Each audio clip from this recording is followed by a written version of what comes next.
Useless. This isn't even considered doing chores. A lazy daughter-in-law like you should leave.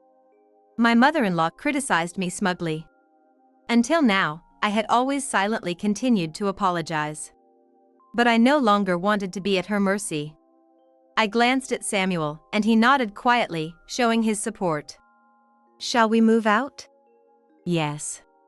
I'm Lisa, and I'm turning 45 this year. I've stayed single all my life, dedicating myself to my career. That's because I've found a lot of fulfillment in my work. Right now, I work as an editor at a publishing company. In the publishing industry, high-quality content is always in demand, and even a small mistake can lead to big problems.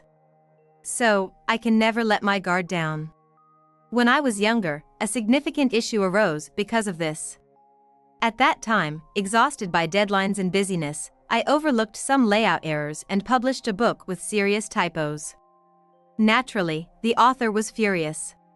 My boss stepped in and managed to calm the author down. Since then, I've always approached my work with a sense of tension.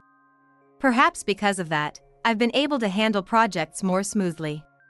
Just when I was thinking it wouldn't be so bad to continue working here until retirement, I met Samuel.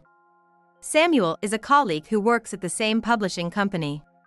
He's the same age as me and works in the sales department, striving every day to create bestsellers. Not only that, he loves reading and often gives passionate opinions about the books I'm in charge of. The event that brought Samuel and me closer was a business meeting. That day, we were discussing a new project. While exchanging opinions in the conference room, we realized we had similar tastes in books. After the meeting, Samuel approached me. Lisa, the book we talked about in today's meeting, I recently read it too. I'd love to hear your thoughts. Samuel, that book? It was indeed interesting. How about we discuss it more later? I replied instinctively. Samuel happened to finish work early that day, so we ended up going to a cafe together. After that, we often talked about books after work. We never ran out of things to talk about, whether it was about each other or recommending books. Since Samuel was proactive in talking to me, there was no need to be reserved, even though we were colleagues. And this day's events led to us occasionally meeting up, just the two of us. It was simply because we enjoyed each other's company. After a while, we realized that neither of us had a partner or spouse, so we started dating.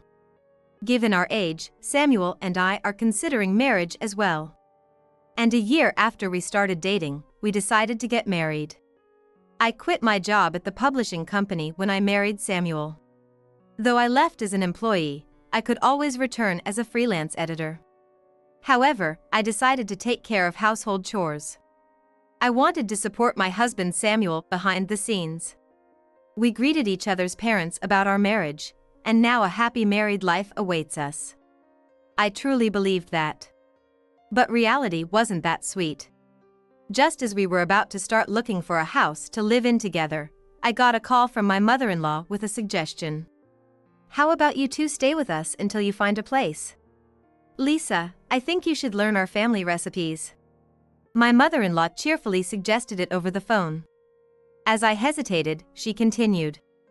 Besides, Samuel loves my cooking, so you need to learn it to keep him hooked. She laughed as she said that. When we met to announce our marriage, my mother-in-law seemed normal, without any issues, but I was unsure if we should accept living together. In the end, I could only say I would discuss it with Samuel, in response to her sudden suggestion. When I consulted Samuel, he surprisingly showed concern for me. It's my family home, so I don't mind, but it might be stressful for you to live with them, even for a short time. I was touched by Samuel's consideration.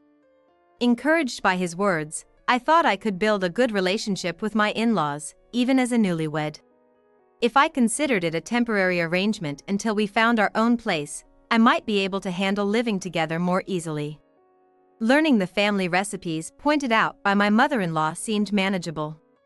My own mother had always told me that marriage is about the union of two families, and she had taught me well. I wanted to honor what my mother taught me and be able to cook the dishes Samuel was used to. So, I conveyed my decision to Samuel. I'll live with your parents. Are you sure? Yes. I want to get along with your mom too. And so, I started living with him at his parents' house. At that time, I was confident in my decision, but I didn't realize it was the beginning of a trial. Soon after moving in, I was already physically and mentally exhausted. The cause of my exhaustion was the harsh treatment from my mother-in-law from the very first day. When I said, "Thank you for having us," my mother-in-law glared at me coldly. Samuel was not at home that day because of work. When I looked up, my mother-in-law said irritably, "This is a proper house, so you should shine your shoes before entering. Don't you have that much common sense?" "I'm sorry, I'll be careful," I replied, but I had never heard of such a rule. My father-in-law tried to calm her down. "We don't need such strictness these days," he said, defending me, but my mother-in-law ignored him. "What if Lisa learns nothing here? She needs to understand the family hierarchy. The household rules must be followed," she said coldly. Nervously, I polished my shoes at the entrance. Seeing me comply, my mother-in-law seemed somewhat satisfied, but she immediately gave the next order. "Also, you'll be doing all the housework here. You need to learn how to clean and do the laundry properly and efficiently," she commanded. "Yes," I responded, but inside, I felt burdened. My father-in-law looked at me sympathetically, but he couldn't go against my mother-in-law's wishes. After ensuring I would obey, my mother-in-law left, smirking, saying, "Make sure the house is spotless by the time Samuel comes home." My father-in-law gave me a worried look, but then quietly left. I gritted my teeth in frustration. Indeed, I am in my mid-40s and had not considered having children of my own. I had made that decision because I felt it would be too physically and mentally challenging. I had explained this to my in-laws before the marriage, and they seemed to understand. However, it seemed my mother-in-law had not fully accepted me as a member of the Miller family. Facing this reality, I could only stand there for a while.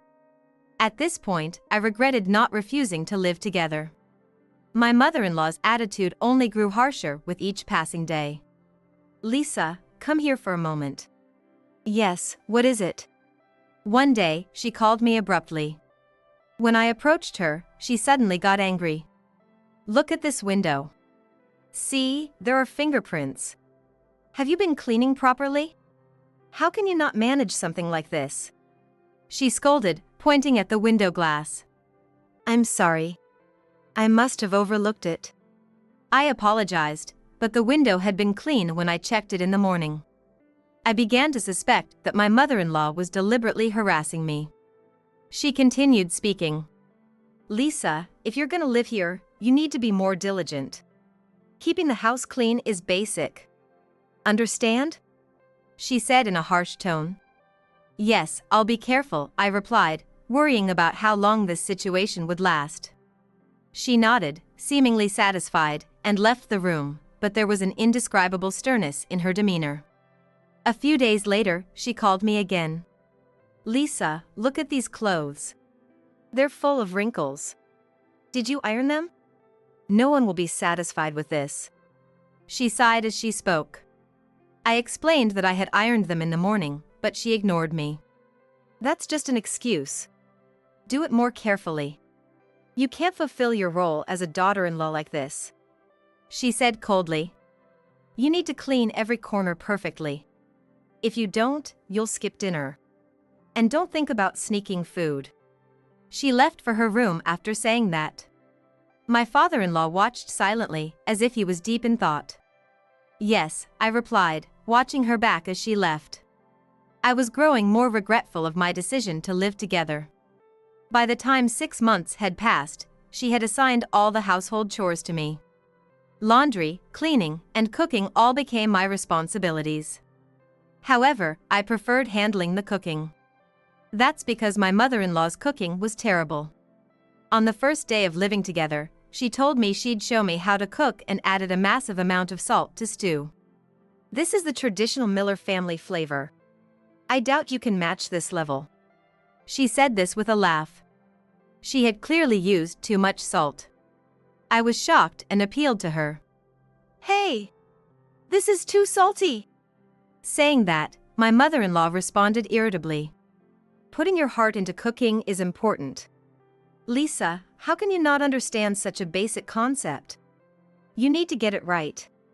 She made it sound like I was in the wrong.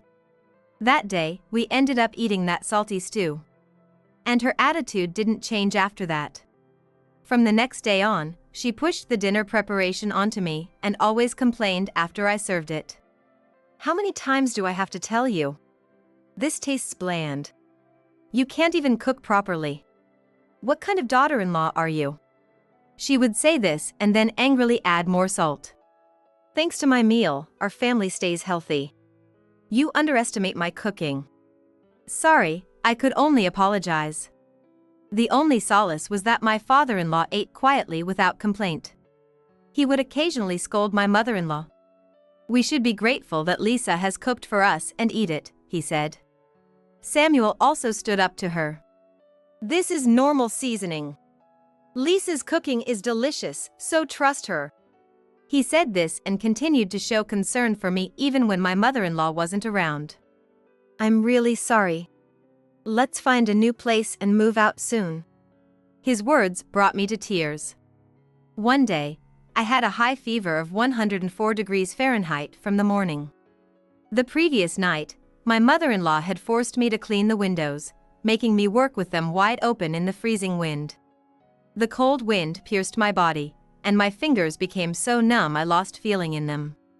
Even so, under her strict supervision, I couldn't escape and kept cleaning desperately. As a result, my body was chilled to the bone, and I felt shivers throughout the night, but I endured it, fearing her scolding. In the morning, I realized I was too feverish to move. When I took my temperature, it was 104 degrees Fahrenheit. My body felt heavy, and my head pounded with pain. As I lay in bed unable to move, she entered the room. Don't tell Samuel. This is your fault. Her smile was filled with malice as she said that. We can't let something like this interfere with Samuel's work. Her voice was cold as she continued. Samuel was very worried about my fever. Lisa, are you okay? I'll come home as soon as I can. Rest well. He said and left for work. But my mother-in-law was her usual self. She burst into my room and ordered me to handle dinner that day and, of course, all the other household chores as well. There was no way I could cook properly with such a high fever. So, I decided to refuse her demands. I'm sorry. I have a high fever and can't manage the chores today. But my plea didn't reach her at all. You have a fever because you can't take care of yourself. You're really naive. Anyway, go grocery shopping and make dinner quickly. She said this and then slammed the door shut. I was left stunned by her attitude. If it's come to this, I have no choice. Dragging my heavy body, I headed to the grocery store. But my fever sapped my strength, making even shopping difficult. Reluctantly, I chose fish and decided on grilled fish as the main dish for dinner. Grilled fish wouldn't require much preparation. At dinner time, I somehow managed to grill the fish and bring it to the table. Just then, Samuel came home and was shocked to see me. Shouldn't you rest today? Are you okay? He asked with concern, but I couldn't even muster the energy to respond.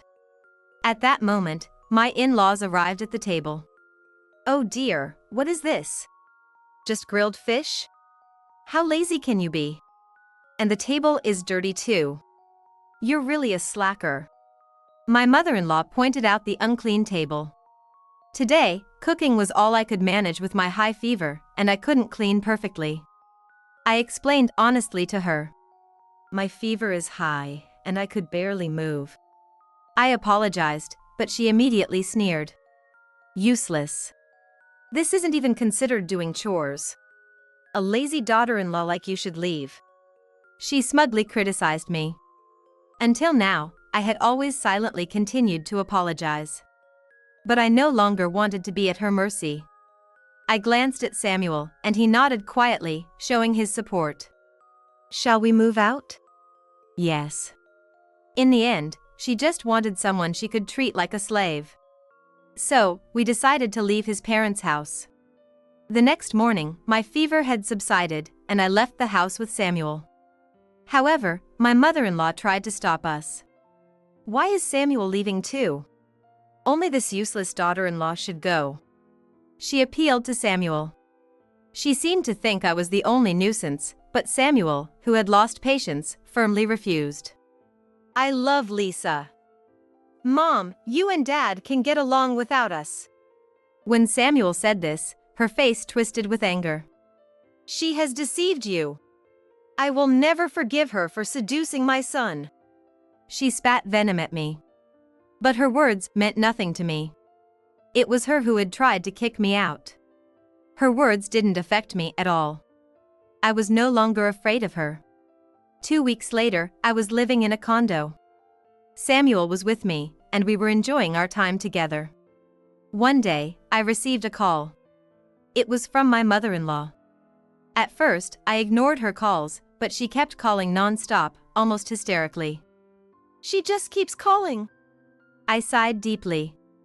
As expected, various things that are inconvenient for her seemed to be happening. Seeing how predictable she was, I couldn't help but laugh a little. When I answered the phone, she started shouting. You better pick up the phone quickly. What are you thinking, you useless daughter-in-law? Ignoring her screaming, I calmly replied. Who is this? What? She was momentarily taken aback, but quickly raised her voice again. Who do you think you are, talking to me like that? I replied with a sigh, but she still had energy left and continued her sarcastic remarks. I need to speak with your mother. She needs to apologize for raising such an insolent daughter. I put my phone on speaker mode so Samuel and another person could hear our conversation. But she didn't notice and kept yelling at me. It's all your fault that the house is in chaos. Samuel left with you, and for some reason, Mark is nowhere to be seen. And there was a divorce paper on the table. She was completely panicked. Mark is my father-in-law. My mother-in-law never stopped her attacks. If you've done something, it's a crime, and I'll call the police right away. You could have avoided becoming a criminal if you'd just behaved. The moment she mentioned the police, someone moved quickly. Then, started speaking into my phone. I am here of my own free will. She was shocked by the voice. What? Mark, why are you there? I guess she must have done something.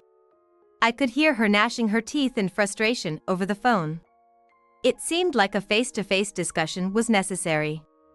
At this rate, she would see me as a kidnapper. There was a real possibility she might call the police in her rage. I took a deep breath and said, This isn't getting us anywhere, so let's all meet and talk directly. I'll tell you the location, so please come here. Samuel and my father-in-law nodded strongly in agreement. Fine. Be ready. And so, we prepared to confront her directly. 15 minutes later, the doorbell rang incessantly.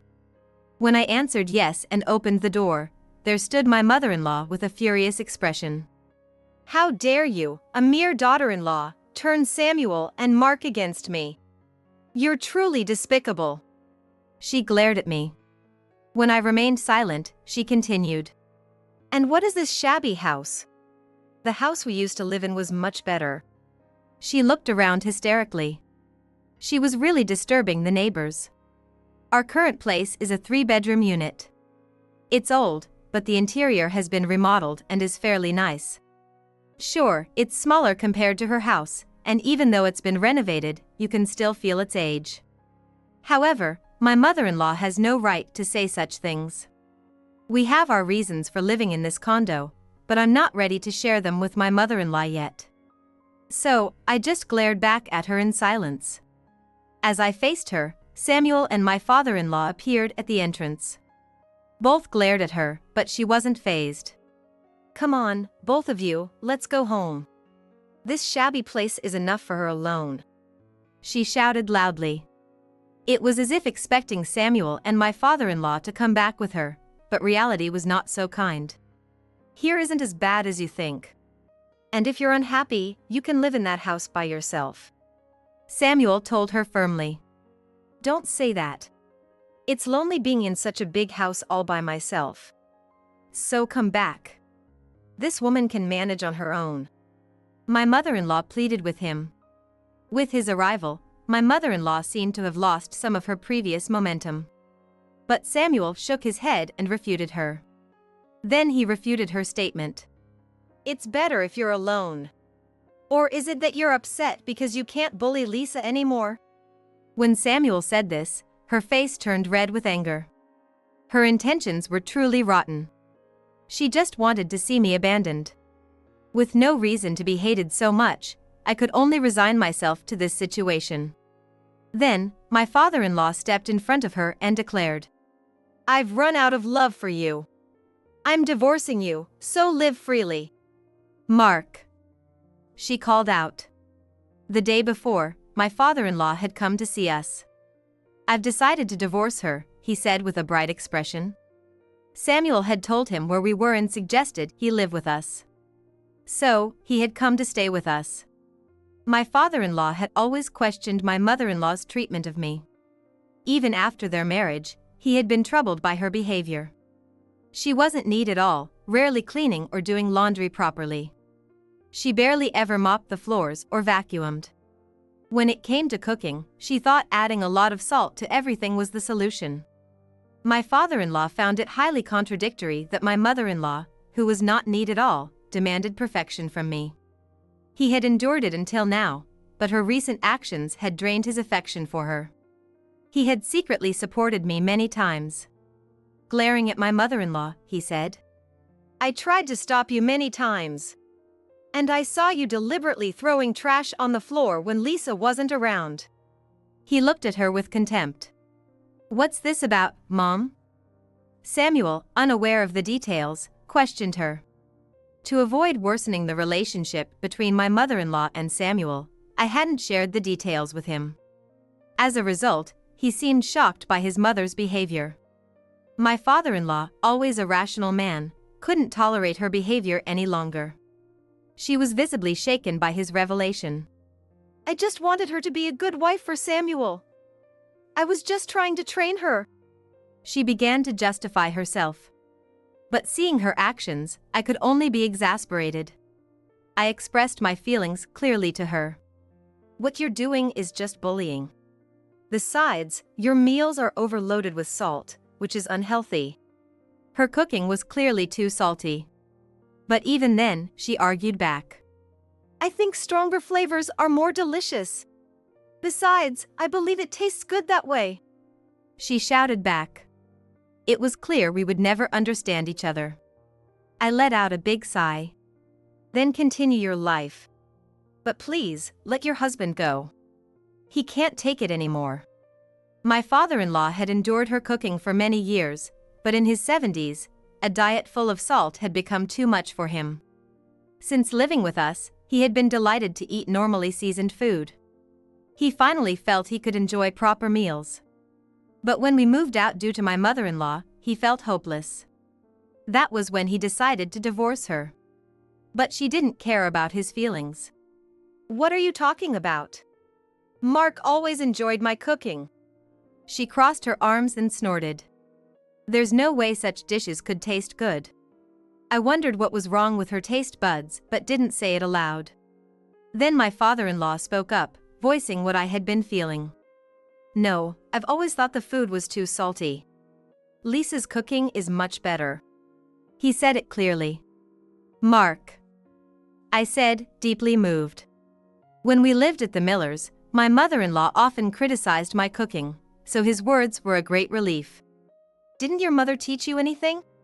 You were raised by a pathetic mother. She had frequently insulted my mother. And every time I cooked, she would add salt to it. The precise flavors of my recipes would all be overwhelmed. Even the recipes my mother had taught me would turn into salty dishes in her hands.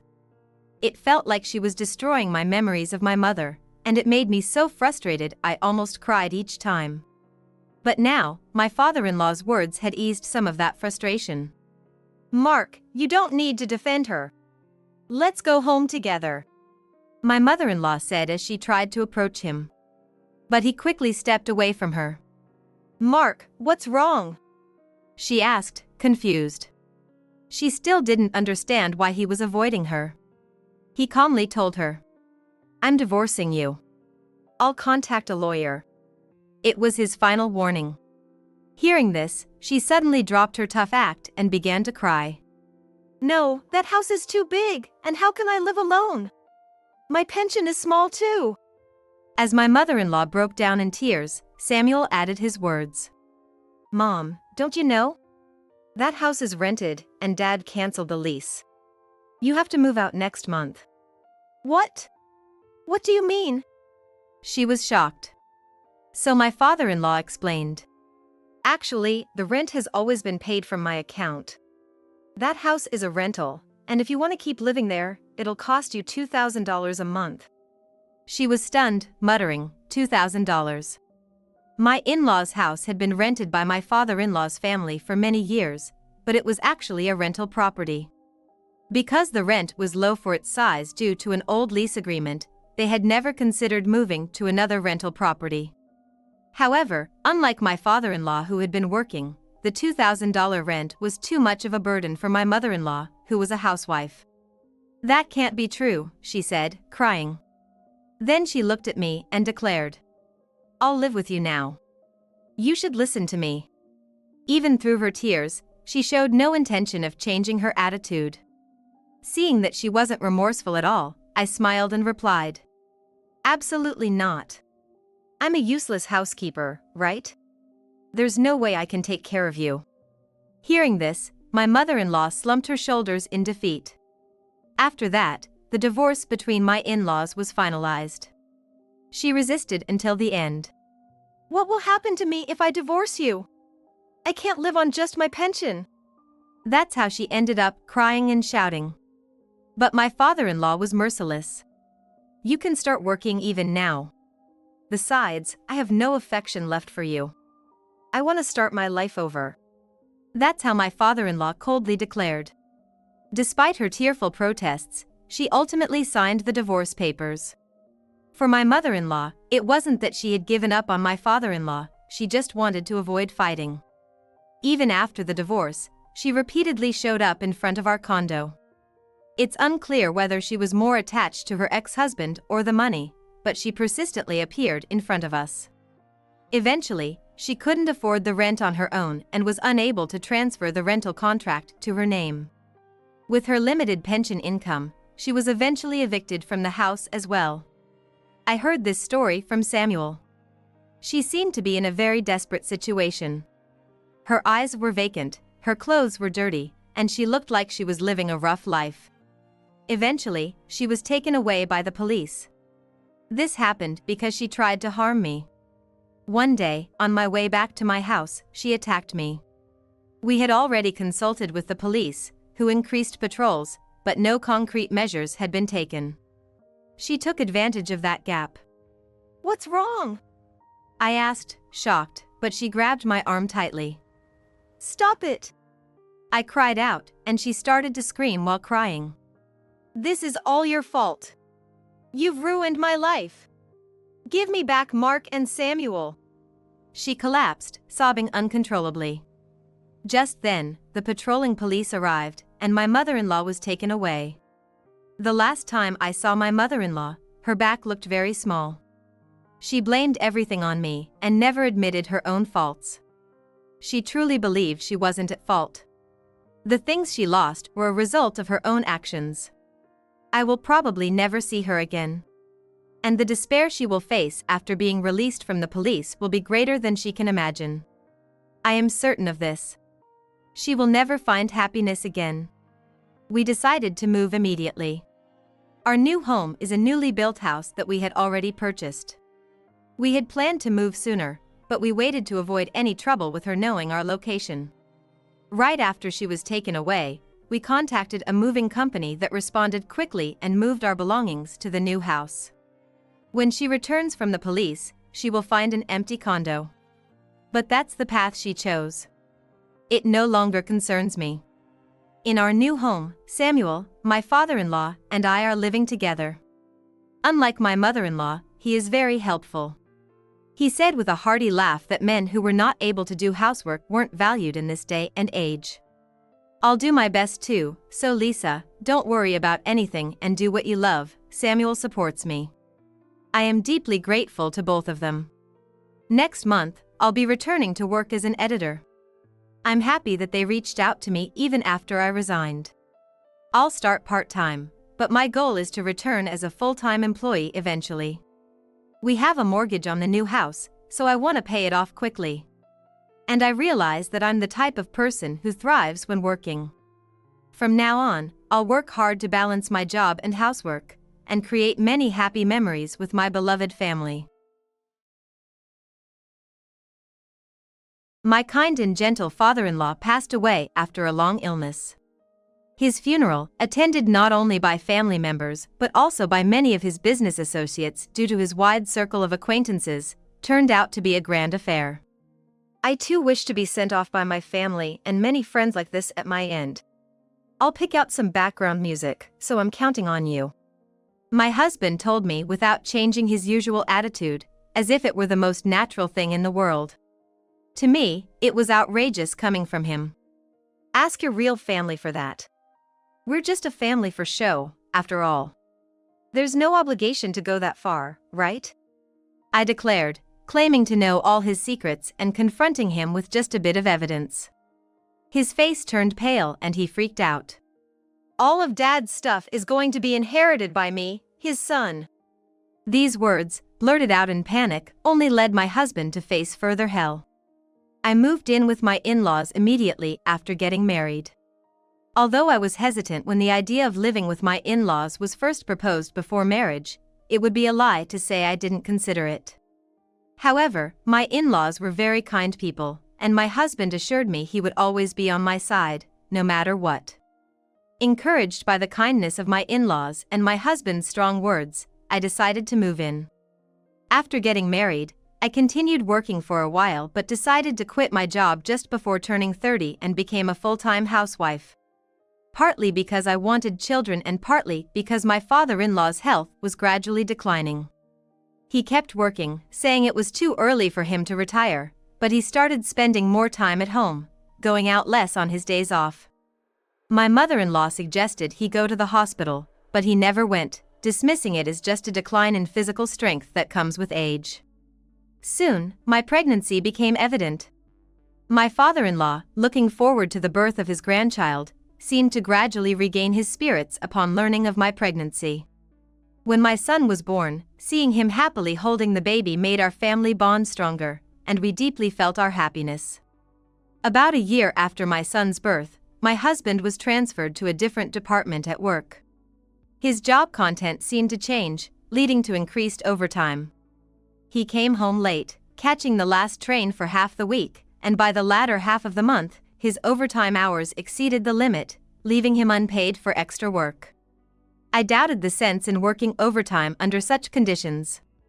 If it was a company mandate, it seemed clearly exploitative, and I thought it might be better to take action.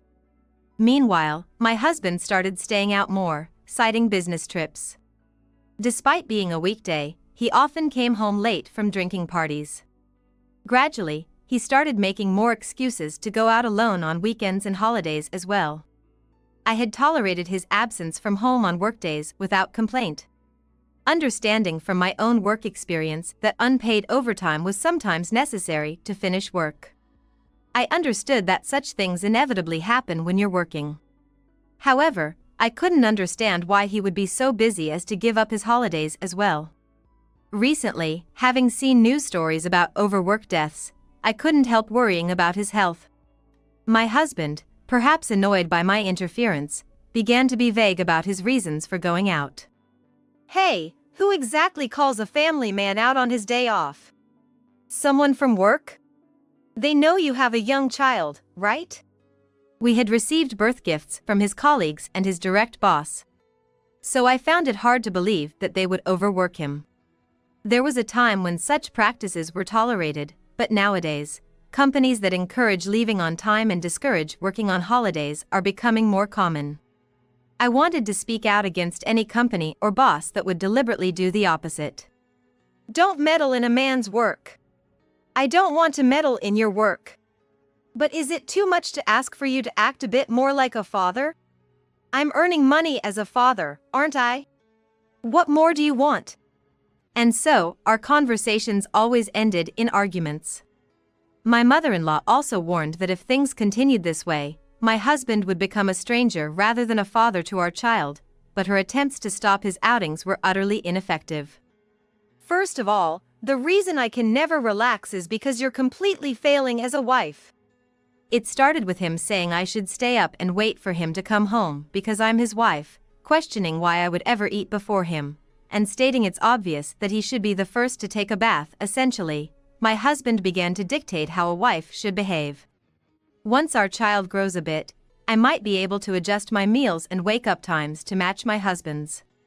But right now, with a young child, it's inevitable that our life centers around the child more than my husband. My mother-in-law strongly opposed him on this matter. Basically, you lack feminine charm. Before being a mother, you're my wife and a woman, right? Women like you must be what they mean when they say a woman gives up being a woman once she gets married. I'm just unlucky to have married such a woman. How can I be expected to keep up appearances and take care of the house and child? If you want me to stay beautiful, help out with the child rearing. If I had time to put on makeup, I'd rather lay down for a bit, and even if I want to refresh my wardrobe, shopping with a child is anything but relaxing. Without my husband's help in taking care of our child, maintaining the image of the beautiful wife he demands is impossible. Just saying whatever he wants. His uncooperative attitude made me suspect him of cheating. There were several signs that led me to suspect infidelity. I might be accused of taking dramas and stories from cheated-on wives too seriously, but the frequent business trips, weekend work, and calls to come in on holidays were telling. The scarce time he spent at home, the many outings under the guise of work, mentioning his boss or colleagues to justify his departures. There was no trace of women's cosmetics or perfume on him, nor excessive credit card use, but his attitude of "don't complain, I'm giving you living expenses," was suspicious. It's as if he was told that as long as he provides financially, nothing else should matter. Around that time, my father-in-law's previously diagnosed illness worsened. With my mother-in-law's persuasion, he finally underwent tests at the hospital, but his disease was chronic and would require ongoing management. My father-in-law, already retired, was living a life of medication and compromise, with my husband's income supporting our household. Perhaps this financial pressure was why my husband's attitude became more domineering and harsh. Even with two women, there's a limit to how much we can support my father-in-law. He decided to be hospitalized to avoid a sudden turn for the worse, considering the burden on me and my mother-in-law. Going to visit him in the hospital was challenging. There was no suitable hospital nearby, and it took about 30 minutes by car to reach a large hospital equipped to deal with his condition. Neither my mother-in-law nor I drive, so we had to rely on taxis or public transport. How much easier it would have been if my husband could just drive us. Visiting? Carrying stuff? It's not necessary. It's just my dad making a big deal out of a checkup and hospital stay. My husband dismissed the idea of visiting the hospital and never once went. Even when I said it would help if he just drove us close by, he insisted that my mother-in-law and I were exaggerating and let time pass without offering any assistance.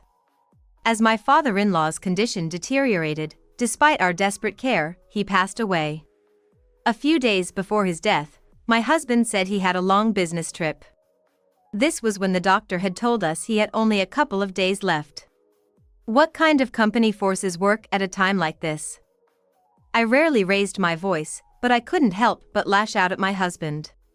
But he just retorted, "Who do you think you're living off?" and left.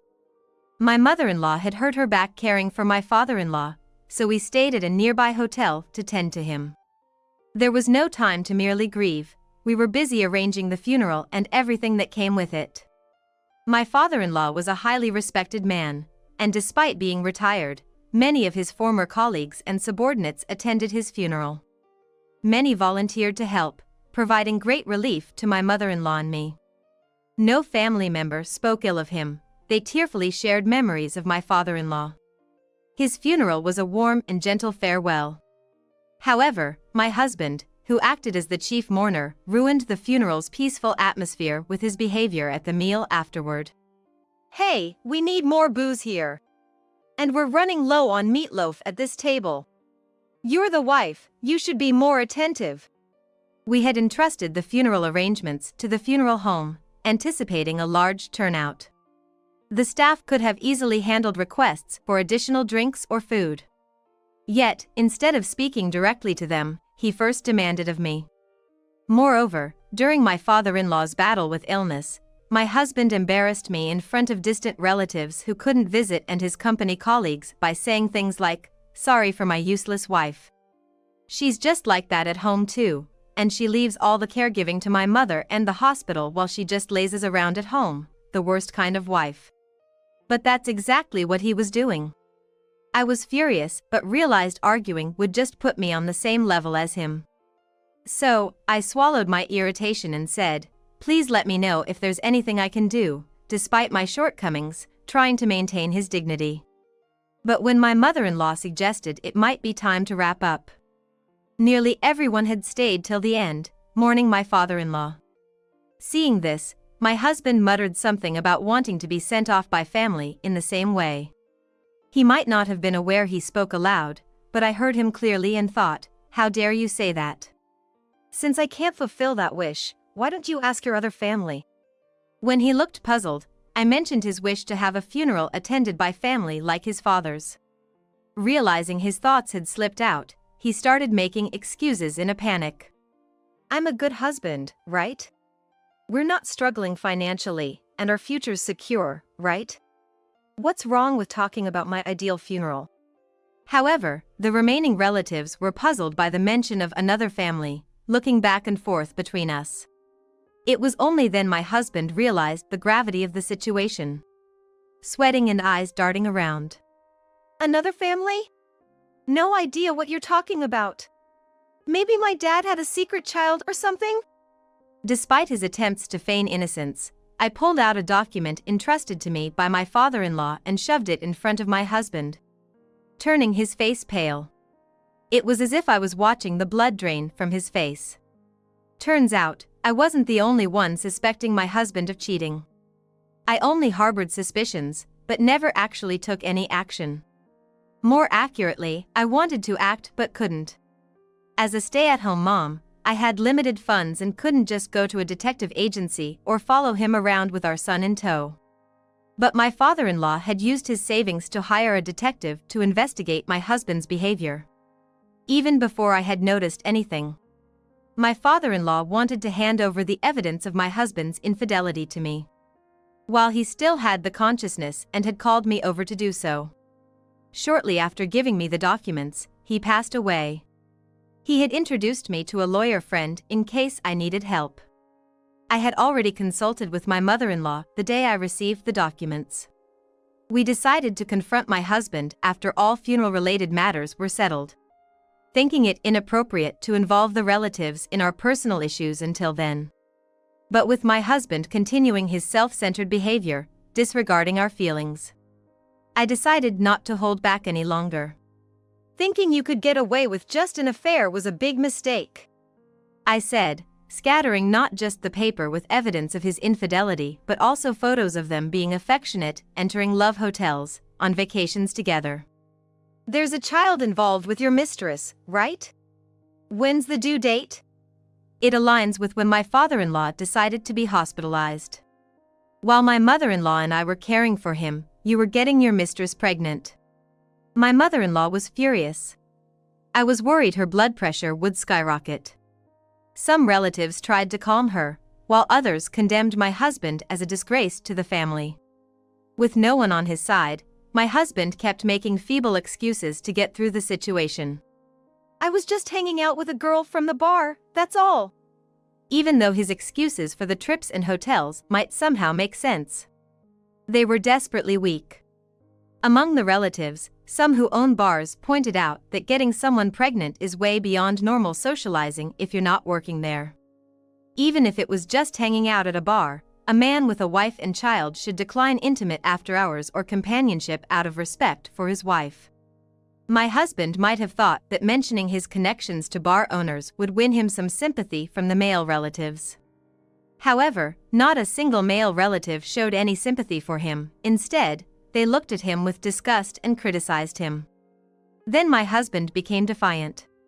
He had planned to keep his affair hidden until he received his estate from my father-in-law, but since it was out in the open, he saw no need to hide it anymore. He stated that once the inheritance was settled, he would divorce me, marry his mistress, and start a new life with a new family. All this is your fault. You're such a failure of a wife. Dad favored you because you must have flirted with him behind our backs, right? Compared to Mom, even someone like you would seem better. Hearing this, my mother-in-law cried out, "What a disgrace you are," and then broke down crying. My father-in-law had been kind and attentive to me because I had lost my own father early on. I had confided to him that I didn't know what it was like to have a father. That conversation happened in the presence of my mother-in-law, who said it was okay to think of my father-in-law as my real father. So, I admired and was sometimes spoiled by my father-in-law as if he were my real father. My in-laws had always wanted a daughter, so they treated me not just as a daughter-in-law but as their own daughter. That's all there was to it.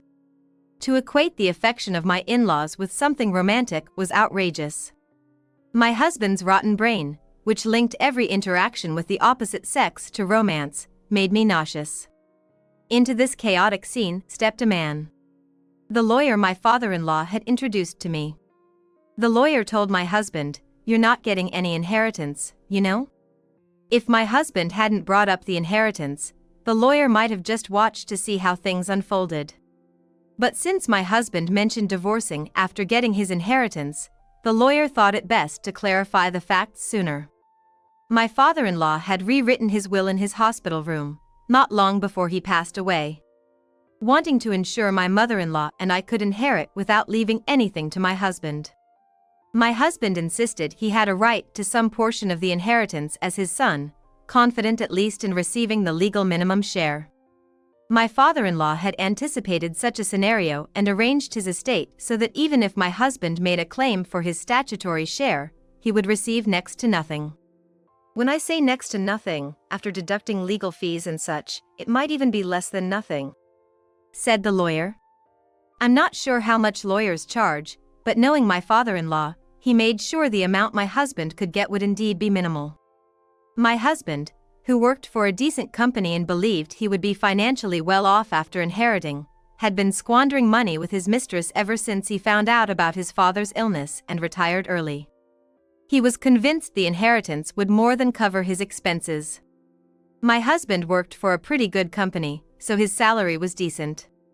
However, the living expenses he bragged about providing were meager compared to his salary, and when I questioned this, he made excuses about salary cuts and missing bonuses, but it seems all that money was actually spent on his affair.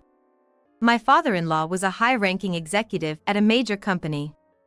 I heard that when my father-in-law retired early and was rehired, thanks to his respected personality, he got rehired under very favorable conditions. I remember my husband bragging that he never struggled with money. Perhaps that's why he thought he would inherit millions, maybe even up to $2 million. My husband collapsed to the floor in shock. My mother-in-law, crying and furious, wondered aloud how her son turned out this way, blaming herself. I believe, while parents' influence is significant during childhood, it's up to the individual once they enter society. It seems my husband could be easily influenced by the people he associated with. My husband's attitude worsened after starting his affair, perhaps influenced by his mistress. Even if the mistress was the root cause, as an adult, my husband is responsible for his own actions. How did it come to this? He kept asking himself, shouting. The relatives and my mother-in-law looked at him coldly and threw him out. I'm the chief mourner. You can't do the cremation or burial without me. Show some respect. You don't need a chief mourner to carry out a cremation. After all, cremation is a legal obligation, and failing to do so would mean we'd be charged with abandoning a corpse. The placement of ashes doesn't require a chief mourner either. Just some useless idiot blabbering. We said dismissively, effectively erasing my husband's presence. Weeks later, when my husband unexpectedly returned to the family home, I confronted him with divorce papers. He claimed he was the one who should be initiating the divorce, but I informed him that since he was the one who cheated, if I dragged my feet, the divorce wouldn't go through easily. I considered dragging it out as a form of resistance or retaliation, but with a child involved, that wasn't the best option. For my son's sake, we needed to change our environment quickly. My husband was unhappy about losing control, but since he also wanted the divorce to happen soon, he reluctantly agreed to my terms. However, that didn't mean I wanted anything more to do with him. My mother-in-law and I told him to enjoy his new family and kicked him out of the family home. His belongings were already tossed in a corner of the yard. I told him we'd send the rest to his new address, fully ejecting him from our lives. Later, he showed up with his mistress, both looking defeated yet strangely triumphant. The mistress taunted me, suggesting I must be bitter for losing my husband, and claimed it was just deserts for neglecting my appearance. She then gloated that the estate would all be my husband's, leaving me penniless in the divorce. It seemed my husband hadn't told her about being left with nothing. She arrogantly claimed her unborn child would have a better life than my son, who would be living with a penniless mother. Just then, a message from my husband popped up on my phone. Calmly asking the mistress to wait, I checked the message. My husband was demanding child support for the unborn child, claiming it would be unfair for the siblings to live in different circumstances. While my in-laws might consider both children their grandchildren, could I really feel affection for a child conceived while my father-in-law was suffering? I ignored my husband's demand and revealed to the mistress details about her I hadn't mentioned to my husband yet, including her name, workplace, and family background. She freaked out, knowing her secrets. The mistress was furious, wondering how I knew so much about her background. When she raised her hand to me, I warned. Going to hit me? I'd sue for assault. Everything here is being recorded by surveillance cameras. Pointing to the camera in the corner, she reluctantly lowered her hand. My father-in-law had advised me to always keep evidence. So with the help of relatives, we had installed cameras after his funeral. I told my husband that the documents my father-in-law left clearly stated the mistress was his direct subordinate, and I would report their affair to his company. It didn't matter who seduced whom. They were both consenting adults in the affair. My husband begged me not to report him, clinging to my legs. Disgusted, I shook him off. Knowing they couldn't afford to have the evidence against them, they left without further resistance. Later, I sued my husband for alimony and child support and the mistress for compensation, through a lawyer introduced by my father-in-law. As I expected a response, the mistress called me in a fury, having gotten my number from my husband's phone. She wrongly assumed I'd forgive and back down if she kept quiet. She ranted about misunderstanding the situation and regretted not hitting me when she had the chance. I never said I'd forgive. I merely stated I'd sue for assault if she attacked me. The call went silent. I suspected they were up to no good, but surprisingly, the next words were an apology. The mistress started by saying she had been informed by the lawyer I hired that my mother-in-law and I were to receive my father-in-law's inheritance, and nothing was left for my husband. She apologized for her past behavior and asked if some of the estate could be shared with my husband, suggesting perhaps the claims for alimony and such could be waived as a result. I argued that an apology doesn't erase everything and that matters like these should not be settled lightly but with tangible resolutions. In other words, I rejected the mistress's request. I had no intention of agreeing to any sort of deal. My husband, who was listening in, began arguing with her about the plan going awry, leading to a major fight between them. They were both so out of touch with reality, perhaps they deserved each other. I wanted as little as possible to do with my husband's face or voice. I was ready to take this to court if necessary, but that would be more troublesome for him, especially since I heard his direct boss despises dishonesty. When I mentioned that this could become known to his boss, my husband quickly agreed to my terms for divorce, alimony, and child support, apparently seeing his boss as a significant threat. The mistress, however, brazenly challenged me to report them, so I did just that, as she wished. It turned out to be quite the blowback for my ex-husband, but it's his fault for not being able to control his affair partner. I later found out that my ex-husband's boss was a woman who had divorced due to her husband's affair with a younger subordinate, much like my situation. Upon hearing my report, she promised to impose the most severe penalty possible. Both ended up being relocated to different positions as a punishment. My ex-husband reluctantly accepted the reassignment, but his affair had become known even at his new location, leading to his eventual resignation. The mistress protested the reassignment to HR but to no avail, and, faced with raising a child, she quit, not wanting to work in such a place. With my ex-husband unemployed, he couldn't cover alimony and child support with his savings alone and ended up in debt. The only lenders willing to deal with an unemployed person were dubious at best, so he's now chased by repayments. We changed all the locks at the family home, making it impossible for my ex-husband to return even if he wanted to. Homeless, he moved into the mistress's apartment. But continued unemployment led to eviction threats due to unpaid rent. They ended up turning to the mistress's parents' home, but things didn't go as planned. While her parents scolded her, they still took her in, along with her newborn. Her parents said the child was innocent and allowed her to live at their home but refused to provide any support for childcare or her actions that led to the destruction of my family.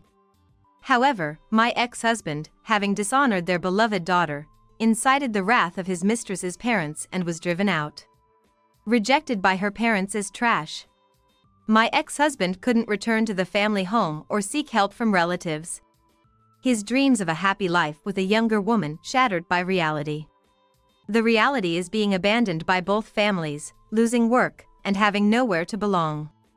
He's now living in a dingy, bathroom-less apartment, cutting corners to pay off the debt from the lawsuit and monthly child support. Struggling to find steady work, he's living day-to-day on odd jobs. Yet, the mistress hasn't abandoned him. Working hard herself for their young child. And the worthless man she's chosen. Despite being betrayed, I now feel grateful she took this loser off my hands. Thanks to my father-in-law, I was able to push this shallow man to his limits. As a parent, I understand the difficult decisions involved in protecting a child. Now, as a mother, I'm determined to do anything for my son. I'm not sure I could make the same tough choices as my father-in-law if faced with his situation. But I'm committed to raising my son properly. We're now living modestly in the family home my father-in-law left. Trying to grow and learn together as a new mother and son. How long were you gonna stay with such a loser? Huh? No point in hiding it now. My son is probably onto us. I don't know how much he knows. I didn't think I was having an affair while pregnant with my daughter. He has lovers, 7 of them. Yeah, if that's the case. Then, at the worst possible timing, my husband comes home. What are you doing there? Just having a chat. What about dinner? I'll get it ready now. My husband sighs and looks at me with contempt. You better start studying too. I heard your grades are dropping. I was just about to. I'm going to take a shower. You've got that ready, right? Then, in a low voice, my husband mutters. Like a parent, like a child. He's your son too. Did you say something? No, nothing. I was startled. If he finds out, it'll be a hassle again. Then, my husband heads to the bathroom. Continuing our earlier conversation. Yes. I knew that jerk was cheating. Really? Yeah. My son snickers through his nose. Since when did you know? When was it? You could have told me. No, I was wondering what to do. I've been thinking a lot. And I told you before, didn't I? The baby coming needs a father. But you don't need to hold back anymore. Indeed, I did say that. And my son was looking forward to having a sister. Yet, an affair. Hey! Then my husband interrupts again. Can't you hear me? Suddenly, my fully naked husband charges into the living room. Where's the shampoo? It's under the sink in the bathroom. Make sure you take care of it. I told you before. Don't talk back. My husband, apparently very irritated, waddles back. It's a habit of his. Can't even do that, and what's with that waddle? So creepy. Hey. I can hear you. It's fine. But Mom, are you okay with this? Letting that man do whatever he wants. Of course, I want to do something about it. But I've got this baby in my belly, and I can't be reckless. Then, I've got a good idea. I've been itching to take down that lousy dad. It seems my son's sadistic streak has been ignited again. What are you planning? I've been thinking about it for a while. The two of us burst out laughing at the unexpected suggestion. What are we thinking? But I've never felt as excited as I do now. My name is Mary, and I've turned 41. Just a homemaker. I married Michael, 5 years my senior, when I was 22. Michael was what you'd call an elite. Our meeting was through matchmaking that's quite rare these days. My father was an executive at a certain company and had quite a network. How about him? What do you mean, how about? It seems he's taken a liking to you. Honestly, even if you say that. At that time, I wasn't particularly interested in Michael. I wasn't disinterested in marriage, but I strongly wished to marry for love. However, I couldn't resist the fervent approaches from Michael. Eventually, I agreed to marry, but soon realized my misunderstanding. A year after our marriage, we had our son, Tim. You did well. Thank you. Hold him too. Yeah. Isn't he adorable? Tim grew up healthy. He seemed to have a knack for observing people from a young age, seemingly highly perceptive. He quickly mastered the alphabet in kindergarten. Tim is a genius. To be able to do this at his age. I'm looking forward to his growth. Yes. He's our pride. We should try various things for Tim's sake. Michael, getting carried away, enrolled Tim in swimming and piano lessons among other activities. At first, Tim enjoyed himself, but as he grew, his behavior started to change. We noticed it after he started elementary school. What in the world happened? At school, with his friends. What happened? It seems he laughed when a friend was in trouble. Laughed? Is that why they called us in? It's not just that. Speak up clearly, will you? Tim apparently found it amusing and laughed when a classmate was distressed about forgetting homework. Not only that, but he also seemed to enjoy hiding things on purpose and watching the situation from afar. When his teacher first mentioned this, I was shocked since we had never seen such behavior at home. Where's Tim? In his room. Michael waddled to Tim's room. Tim! Come out here! Tim came out of his room with a disgruntled expression. Why would you do such a thing? I was just teasing. You're gonna be someone who leads others in the future. Don't ruin your reputation over stuff like this. I'll be more careful from now on. Michael didn't seem pleased with Tim's attitude. What are you sulking for? Then, Michael attempted to hit Tim. What are you doing? This is discipline. If a kid doesn't listen to their parents, they need to be taught a lesson. But that's too much. I'll talk to him too. This is your responsibility as well. After saying that, he went back to the living room. I decided to ask Tim why he did it. Why did you do such a thing? Because it's fun. Fun? Yeah. Watching them panic makes me feel satisfied. I couldn't believe he was still an elementary student. However, I worried that if this continued, he might do something irreversible. Listen. It might be fun, but causing trouble for others is wrong. You wouldn't like it if someone did that to you, right? Yeah. But if someone did that to me, I'd get them back. He replied with a big smile. That's wrong too. You wouldn't like getting scolded by the teacher, would you? Maybe. So, what should I do? I was really torn on how to answer. Depending on my response, it could significantly affect Tim's future. Then, only do it to people who are doing something wrong. And make sure nobody finds out. So watch them secretly and enjoy? You're the best, Mom. That's right. Can you promise that? Got it. It's late now, so go to bed. Okay. I went back to the living room. Sitting on the sofa, I felt incredibly tired. So, how did it go? I talked to him, and he understood. Good. That's a relief then. However, I had trouble falling asleep that night. I kept thinking about what I told Tim. Was it really the right thing to say? My worries were soon blown away. I was called by his teacher again, but this time for praise. He was showing leadership at school and gaining trust from those around him. For the moment, that was a relief. However, around the same time, Michael said he needed to work harder, and his return home came later. Aren't you working too much lately? What are you talking about? Tim is doing his best. I have to do my best too. Maybe, but... Don't worry. Just do what you can. The decline had already started by then. I realized it much later. Before I knew it, Tim had grown to be 18, facing college entrance exams next year. It should have been a critical time, but there was no need to worry. Then, something joyful happened to me. I discovered I was pregnant. Pregnant? Are you serious? Yes. That's great. Michael didn't show as much joy as when Tim was born. In fact, he seemed almost indifferent. From there, Michael's attitude only worsened. I'm home. Welcome back. Huh? Doesn't the room seem dirty?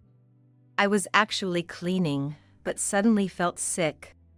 Are you okay now? I'm much better now. I thought he was concerned. But then you can clean, right? What? Just because you're pregnant doesn't mean you get to slack off on the chores. Come on, get moving. Well, I hadn't expected him to say something like that, and I was flustered. Get it done quickly. You're just in the way standing there. I'll do it right away. You haven't even prepared dinner, have you? I nodded meekly. You're really useless. I'll go eat out then. Make sure everything's clean by the time I get back. Michael had just come home but left again. I wasn't fully recovered. Feeling nauseous, I managed to fold the laundry that had been left out. Soon, I started to feel dizzy. I'm home. It seemed like Tim had just returned from his tutoring. Welcome back. Sorry, I'm feeling a bit sick. I haven't prepared dinner. Don't worry about it. Where's Dad? He went out to eat a little while ago. Huh? What's that about? Wait, are you doing this because of him? Yeah. He said to have it done by the time he gets back. Tim showed an expression I had never seen before. It was enough to make me feel a bit scared. Tim? Are you okay? I'm fine. I'll take care of the rest, so you just rest. Thank you. I decided to let Tim handle everything and sat down on the sofa to rest. I'm not sure how much time passed, but it seems I had fallen asleep. My head wasn't clear, but I could hear Michael and Tim arguing in front of me. Their voices became clearer gradually. Don't meddle in things you don't understand. What are you talking about? Mom is pregnant. Shouldn't it be normal to take care of her? This is pointless. Hey! Running away, huh? Don't talk back. Just do what you're told. Who's going to listen to someone like you? Michael, unbelievably, struck Tim's cheek hard. I could only watch. Tim ended up running away from home. With no one left to direct his anger at, Michael turned his attention to me. This is your fault for not raising Tim right. He's better than you. He grabbed my shoulders and shook me violently. There was a wall behind the sofa, and I hit my head against it with force. I don't remember anything after that. When I came to, I was in a hospital bed. Why am I here? Mom. How are you feeling? Not too bad. But there was still a bit of pain in the back of my head. Why am I here? I got a call from him, and I came to the hospital immediately. Where's Dad? I don't know. He wasn't here when I arrived. What were you doing yesterday? I was at a friend's place. That's good. I'm glad you didn't get involved in anything strange. It's my fault. If I hadn't run away from home, none of this would have happened. I shared everything I remembered from the day before. What?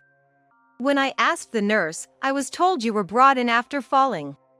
Damn. Did he lie? Tim seemed to lose his cool. Even during their argument yesterday, he was uncharacteristically upset, far from his usual calm demeanor. Are you planning to stay with him? Why do you ask? Because what he did can't be forgiven. I understand what you're saying. But what about the baby in my belly? A father is still needed, right? You're too kind, Mom. Sorry. That's just who I am. I wanted to believe in Michael. Perhaps he was just stressed from work. However, the situation was not that simple. I was cleared of any brain injuries and was able to leave the hospital the next day. After being discharged, Tim became even more considerate than before. Make sure you don't overdo it, Mom. Thank you. You might get irritated too, but try to stay calm. Okay. Michael, even after I came back from the hospital, didn't show any concern.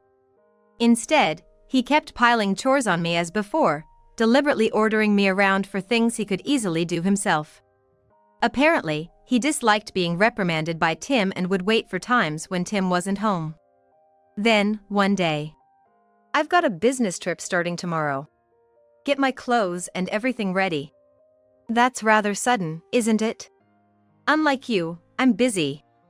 I did as I was told and packed his clothes into a suitcase. Then, I found a crumpled piece of paper in the pocket of his jacket. Curiosity got the better of me, and I unfolded it to find a receipt from a motel. Is this? Hey! Are you done yet? Almost. How long have you been at it? Michael seemed to have come to check on me. I was so shocked I thought my heart might stop. That receipt was undeniable proof of infidelity. I had a lot on my mind, but for now, I focused on preparing for his business trip. After packing the luggage, a total of 7 receipts turned up from various places. How many more are there? I reported to Michael as if nothing was amiss. What's up? Nothing, really.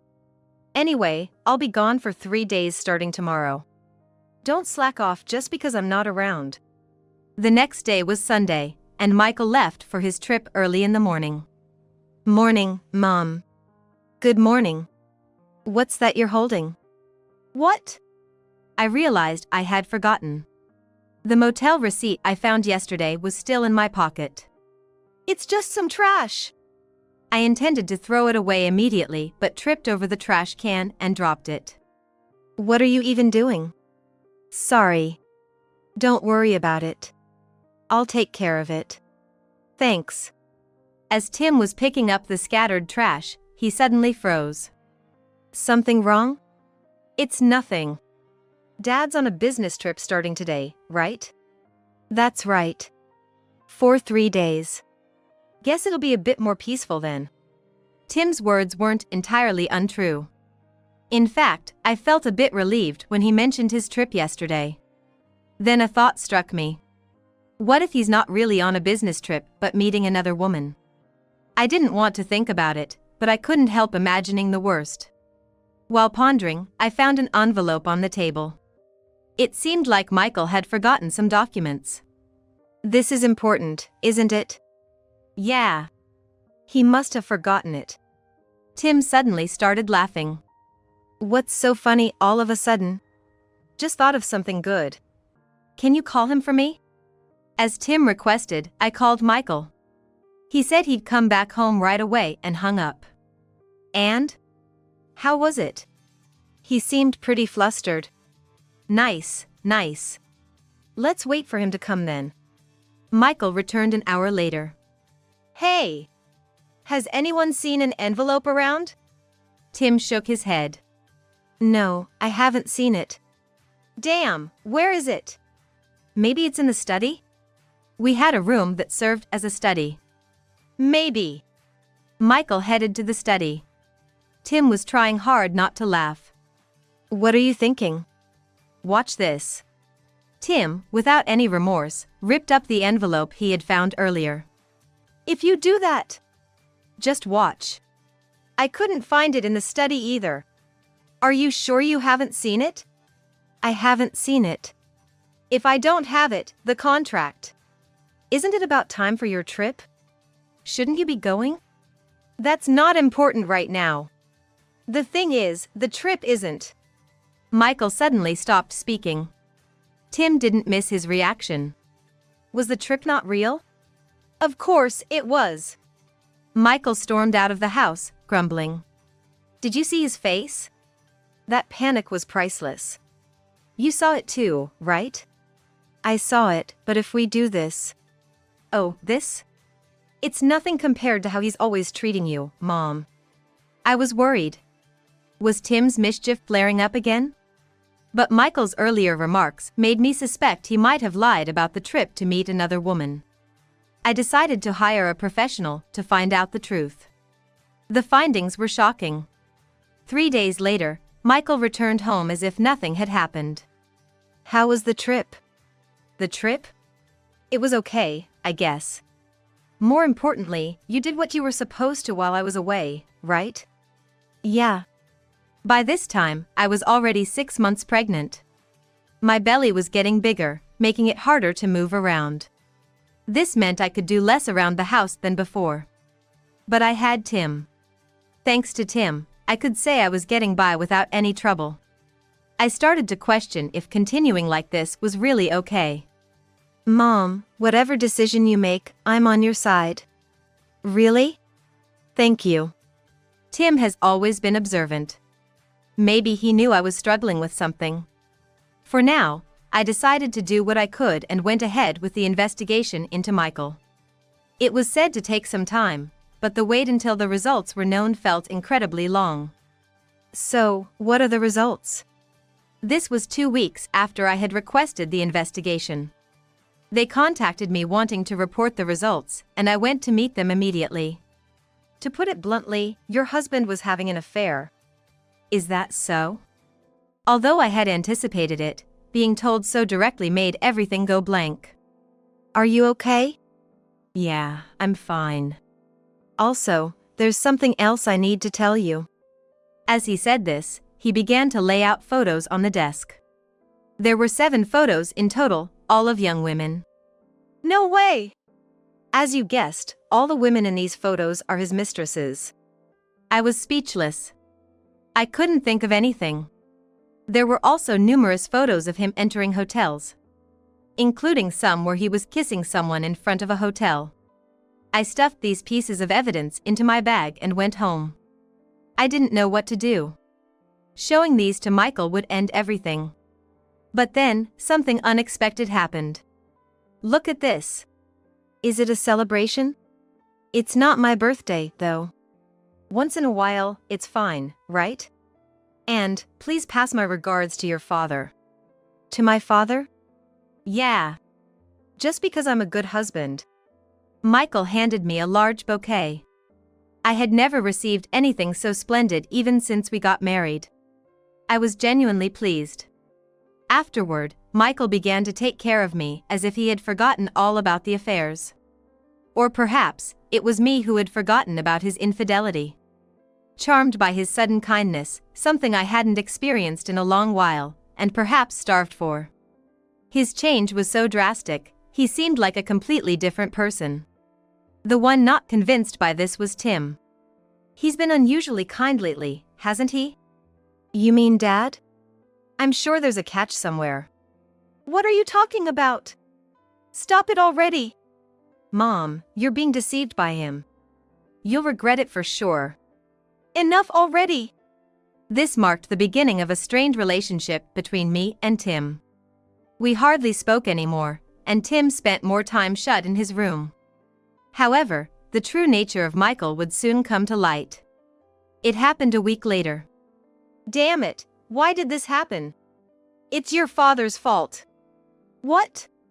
I was supposed to secure a big contract and get promoted. But at the last minute, they switched to another company. That's something you can't help. I was nice to you just for this. Did you properly relay my message? I did pass it on, but all for nothing, then. Everything was a misunderstanding on my part. In the end, Michael just ran and went into his study, complaining to me about it, as if it wasn't just his lack of ability. Sitting on the sofa, catching my breath, Tim came out of his room. How long are you going to stay with such a loser? Huh? No point in hiding it now. I wasn't sure how much he knew, but perhaps Tim had reached his limit. I hated myself for hesitating even in such moments. But I couldn't betray Tim, who had been so worried about me. The truth is, the words were at the tip of my tongue, but I couldn't articulate them. I won't betray you, Mom.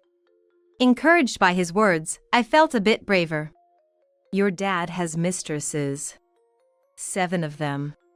Yeah, if that's the case. Then, at the worst possible timing, my husband comes home, interrupting Tim's words. What are you doing there? Just talking. No need to get so irritated. What? What did you say? Nothing. His attitude was as domineering as ever. I wondered how one could become so twisted.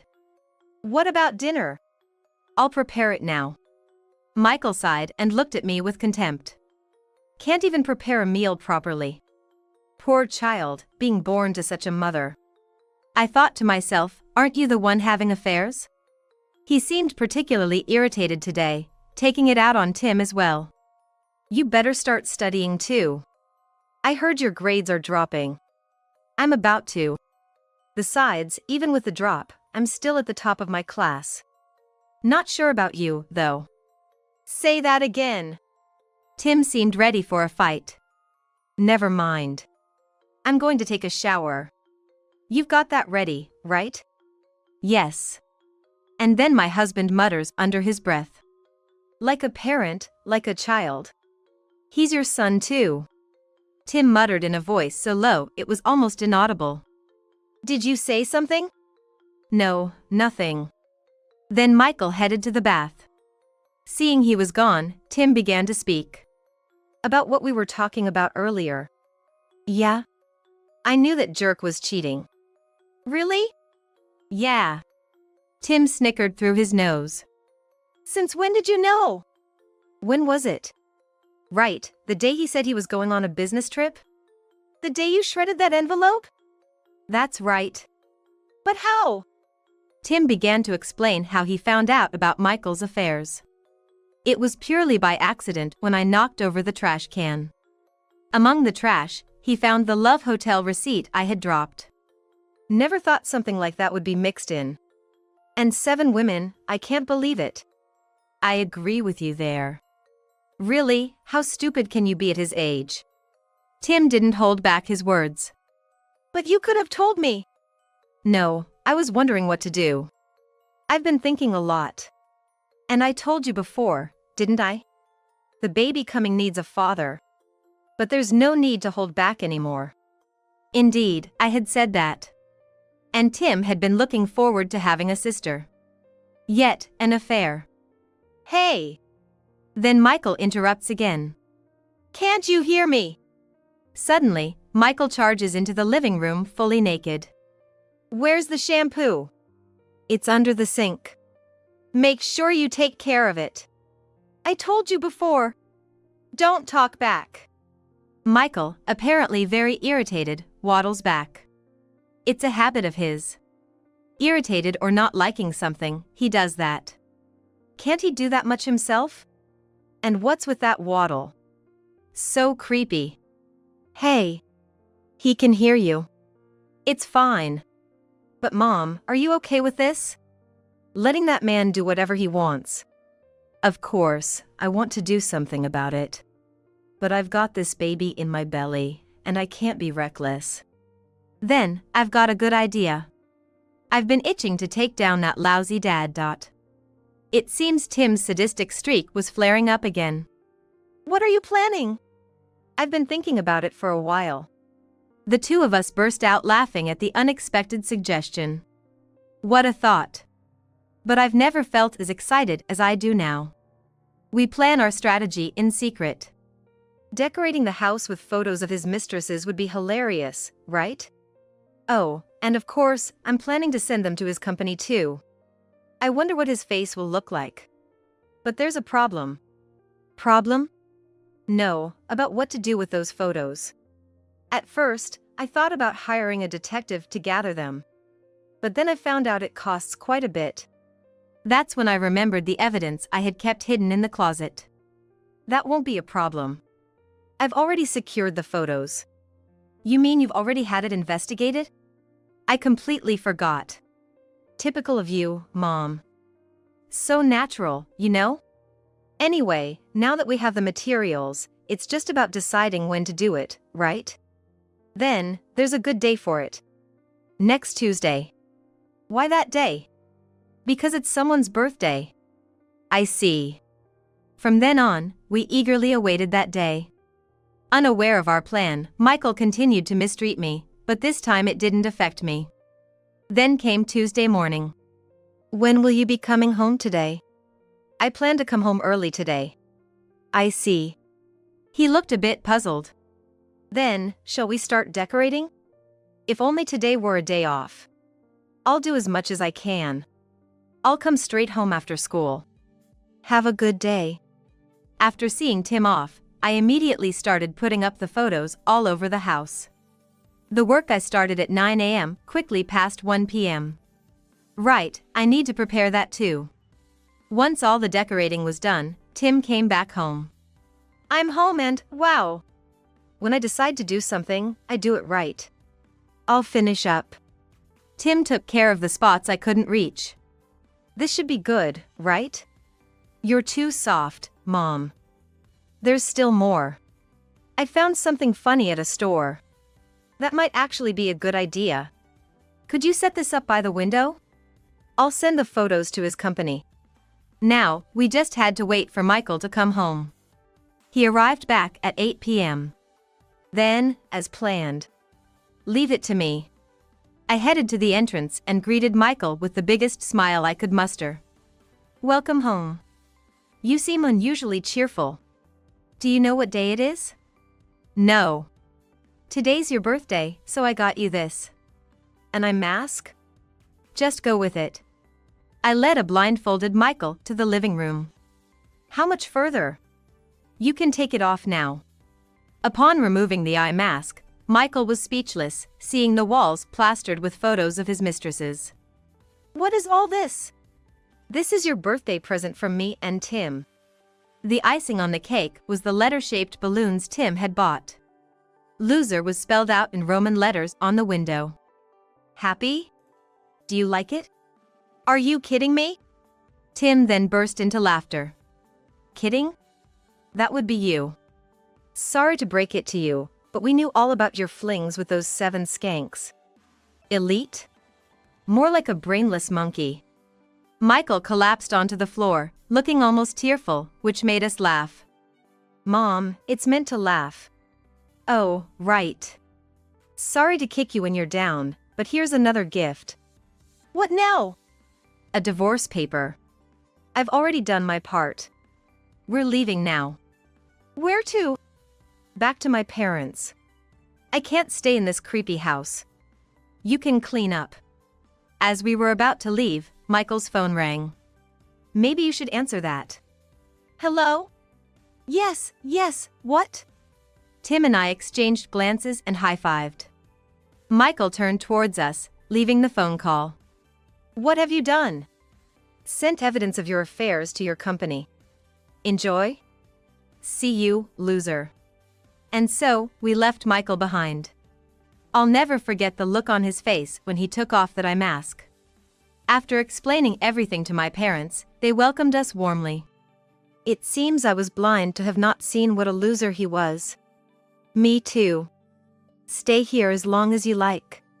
Thank you. After Tim's scheme was exposed to his company, Michael was immediately fired. Hearing about it, Tim and I couldn't help but laugh. We could imagine the look on Michael's face when he was fired without having to see it. I visited the lawyer my father recommended to sue for adultery. With all the evidence already prepared, the process went smoothly. Is this the end? Yeah. Just the divorce left now. By the way, Mom, you're quite the sadist. Not at all. No, you definitely are. You looked even more devilish than me. Perhaps Tim's sadism was inherited from me. That made sense to me. However, Michael hadn't given up and showed up at my parents' house. What do you want? Please, let's talk. The divorce papers? Still at the house. I had prepared another set just in case. I went to get it and handed him the pen along with the papers. Sign here first. That's the condition. All right. Michael signed immediately. Thanks. But I'm busy today. I'll contact you for another place, okay? Whatever you say. Michael left quietly. Of course, I immediately deleted his contact. You're not really planning to meet him? As if. I'm going to file the divorce papers now. Then he'll be a stranger. And if he comes here, I'll just call the police. So you made him sign by giving him hope? Exactly. Let him wait forever for a call that will never come. Mom, you really are a sadist. Back at my parents', we started living a peaceful life. I eventually gave birth to a daughter, whom I named Senna. The name Senna, inspired by the plant Dracaena, signifies sincerity. I hoped she would grow up to be sincere and discerning. Our family of 3 wished to live happily and closely together forever.